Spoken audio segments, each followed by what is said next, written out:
to QUTV Interview Show. I'm Lindsay Fisher. Today I'm here with Kristen Liesen, Director of the Quest Center. How are you today, Kristen? I'm good. Thanks for joining us today. Thank you for having me. All right, let's jump right into the questions. So you've been at Quincy University for 25 years. What is the different roles before becoming Director of Experiential Learning? And how would you say overseeing that in the Quest Center, how have the students' career preparation needs changed during that time? Or how has the university adapted to meet those evolving changes? Absolutely. So funny story, I started out in admissions, so I did a lot of recruiting, which I think was very helpful to the career I'm currently in, understanding like what that looked like. I moved then into some academic advising and career services. And the funny thing, as you'd sent me these questions that I reflected on, was when we used to have students prepare to send out a resume, you're talking about actually physically printing it on resume paper, and sometimes people still do that. They would mail out blank cover letters and resumes and then just kind of cold call everyone.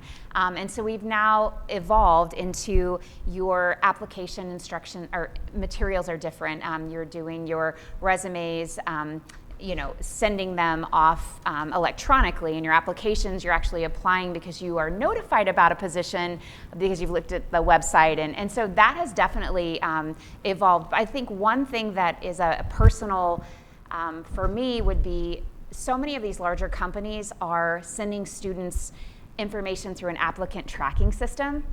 And where years ago you could always tailor your resume, now it's, does your resume read correctly? So did you have the correct words in the job description?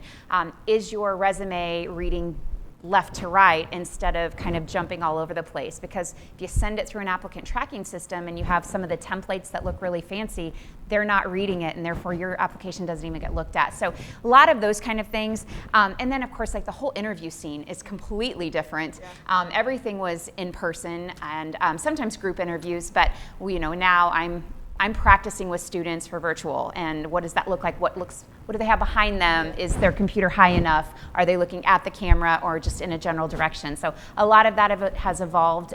So it's been exciting though, and I love it. I love all the new things that come. Yeah, I completely agree with that. I'm doing Zoom interviews for jobs now, and my parents always taught me, be ready to physically shake someone's hand, be able to dress right. But now I just have to dress up from the waist up. Absolutely. So, Absolutely. Yeah. The Quest Center focuses heavily on experiential learning, like you said, things like internships, service learning, and research opportunities. In your view, why are these experiences so critical to students' career readiness? I think anytime you can put your hands to something, or even if many of our students do practicums, so they are not able to actually work on a patient, but yet they're there and they see it. And anytime you can put hands to something, I feel like you're learning in a new way. And so when they've been studying from a textbook and from the professor's expertise, to then transition that and actually physically learn something or have a problem be presented to them and them happen to figure it out in the workforce or through service learning, understanding like why people need to serve and how that impacts the community, I think is just very, very important. Yeah, with Quincy University, that's a big thing here, so I'm glad that we expressed that. Yes. With many students competing nationally for jobs all over the world, even internships, what are the most important skills, both technical, soft skills, that you believe students should develop? Absolutely. So I always refer to the National Association of Colleges and Employers. That's a very big resource for me and a lot of other groups that I'm a part of. But I think what QU offers in the fact that we're liberal arts touches on all of NACE's career readiness competencies. So you're looking at critical thinking. We learn that here, ethics, how you can be professional in the workforce, very important. Leadership, your teamwork ability, so all of those are very important skills. Technical, I want students to know how to use social media, office type of things, Excel, sheets, everything that they would potentially be up against as they enter the professional field. And then soft skills, again, that professional, knowing that, The skill of seeing someone behind you having trouble and offering to help, like those types of soft skills. And I think through our service learning and our liberal arts education and those experiences at QU, our Franciscan heritage, we are developing students who think more about the person they're helping, not just the task. Yeah. I like that we provide a career development class when you're as a freshman. So I think it helped me, and I know it's helped my fellow classmates as well. One advantage of a smaller university, as Quincy is pretty small compared to some universities, is the ability to work closely with students. So how do you tailor career coaching to help students to discover their interests, strengths, all that type of stuff? Yeah, you've hit it on that small. Personal attention. So meeting with a student and having a deep conversation with them. What are classes that they've enjoyed in the past? Where's their ultimate goal? If they were to dream up, close their eyes and think about a place that they would work someday, would it be in a city? Would it be in a small community? Because your occupation can change a lot depending on where you figure you want to live. And so having a lot of those tools, in career development right now, AI is important to assisting us and also helping students understand how to use that ethically and what's appropriate. And I think that that's really important in that whole career development process. Yeah, I'm going to switch subjects on you a little bit. Okay. I know you played softball here at Quincy University, so I had to throw in a question. As someone who did compete in athletics, what lessons from sports did you learn, through discipline, dealing with failure, since we both know softball is a failure sport, or teamwork, did you translate most directly to your success today? I would say you mentioned failure.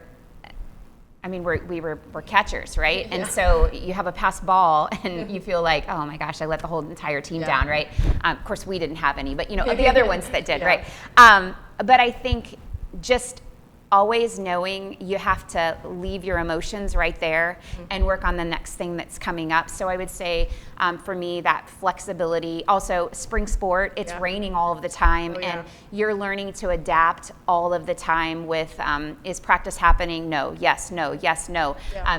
Field preparation, all of those kind of things. And I think that failure and learning how to turn the emotions to, okay, start all over, and then the adapting. And also, I mean, you're in a team of 20 and the very different personalities, and I think that's taught me a lot on looking for strengths of every person and they're not like me and they don't think like I do. So learning their strengths, I think that's probably helped me to work well with others. Yeah, I'm glad that I played sports in college because I know it's going to teach me to be able to adapt to certain things. It will. Last question. Okay. Looking ahead, how do you envision development programs evolving over the next decade? What kind of role do you see Quincy University playing that in, or preparing students for careers that may not even exist yet? I think how are we going to prepare? We're going to have to keep up with the changes. We're going to have to do a lot of research. I mentioned some of the places that I go to really keep up on this information, and I think it's going to be important that we don't sit back and say, oh, I don't like change. We're going to have to be the change before the change happens. And I'm talking a lot about AI. I think it's our responsibility to teach you how to use it, not to think for you, but how to use your thoughts and let it enhance what you're doing. And I think that's important for students to know that it's not a shortcut. It's just maybe helping me think of something in a different way, but I need to know how to use it the right way. So I think us keeping up with all of the changes in technology and what's going on in the world is what's going to help, it's what we've always done, and it's going to help us to continue. Yeah. Well, thank you so much for joining us today, Kristen. I appreciate it. All right. That is everything I have for you. Today's QUTV's interview show. Thank you so much for watching. For more, tune in to QUmedia.net and our social media platforms such as Facebook and Instagram. Have a great day.